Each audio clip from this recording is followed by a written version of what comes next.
Canobie, Dick and Thomas of Ercildoun. Now it chanced many years since that there lived on the borders a jolly rattling horse-cowper, who was remarkable for a reckless and fearless temper, which made him much admired and a little dreaded amongst his neighbours.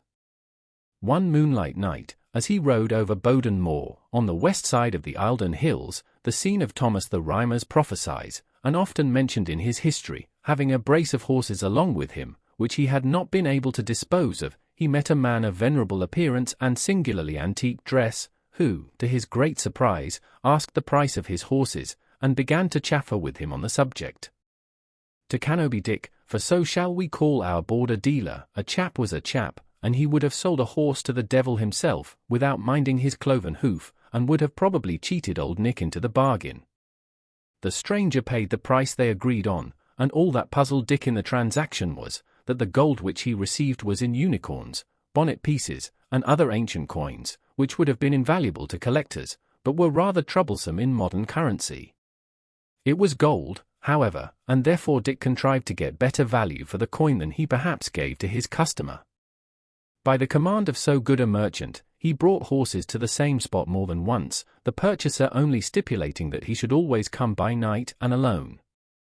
I do not know whether it was from mere curiosity, or whether some hope of gain mixed with it, but after Dick had sold several horses in this way, he began to complain that dry bargains were unlucky, and to hint that since his chap must live in the neighbourhood, he ought, in the courtesy of dealing, to treat him to half a mutchkin.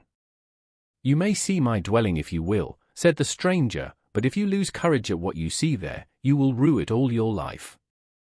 Dickon, however, laughed the warning to scorn, and having alighted to secure his horse, he followed the stranger up a narrow footpath, which led them up the hills to the singular eminence stuck betwixt the most southern and the centre peaks, and called, from its resemblance to such an animal in its form, the Lutken hare.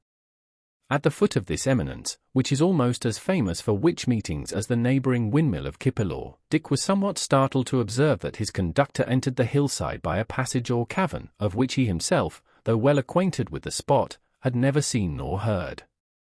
"You may still return," said his guide, looking ominously back upon him, but Dick scorned to show the white feather, and on they went.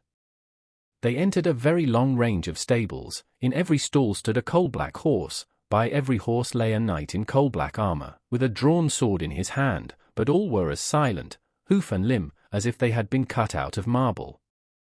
A great number of torches lent a gloomy lustre to the hall, which, like those of the Caliph Varteg, was of large dimensions.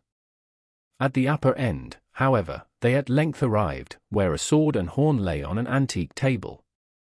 "He that shall sound that horn and draw that sword," said the stranger, who now intimated that he was the famous Thomas of Ercildoun, "shall, if his heart fail him not, be king over all broad Britain.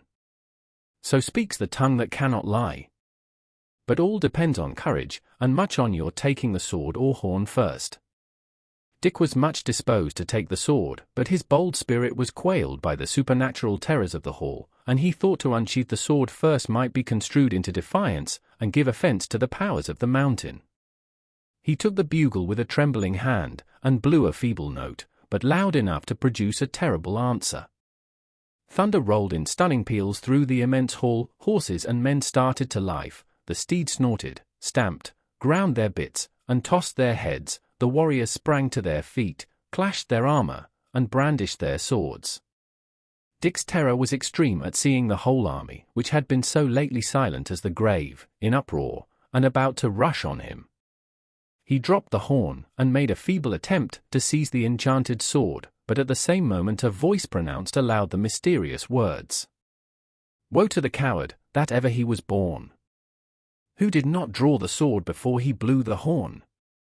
At the same time a whirlwind of irresistible fury howled through the long hall, bore the unfortunate horse-jockey clear out of the mouth of the cavern, and precipitated him over a steep bank of loose stones, where the shepherds found him the next morning, with just breath sufficient to tell his fearful tale, after concluding which he expired.